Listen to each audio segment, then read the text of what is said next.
Hi, I'm Dr. Kaylene Henderson. Anxiety, as I'm sure you've noticed, is a growing issue among young children. It was once one of the most common topics I was asked to speak about with primary school audiences, but rarely mentioned within early year services. But that seemed to change when the world did. Now it's become one of the topics I'm most often asked to speak about by early childhood educators who ultimately are faced with the task of tackling children's anxiety and building their resilience with no professional mental health training.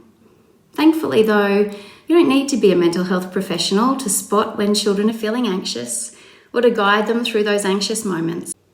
You just need to learn what to say and what to do when anxiety rears its head. It also helps to know how far to push children when they're feeling anxious in order to build their resilience, if in fact they need to be pushed at all.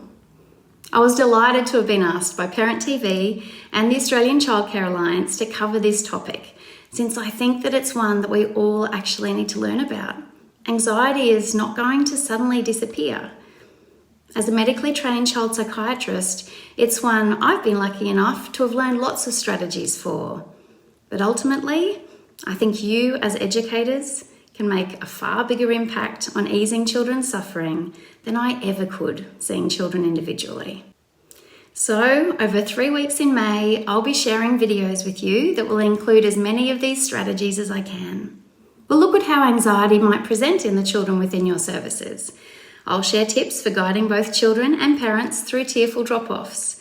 We'll explore what is meant by an anxiety disorder and at what point anxiety becomes problematic, along with practical ways to help children while they're feeling anxious. And given that transitions and changes to routine will often be considered anxiety-provoking by some of the children you work with, we'll also look at how you can prepare for and lead children through these trickier times.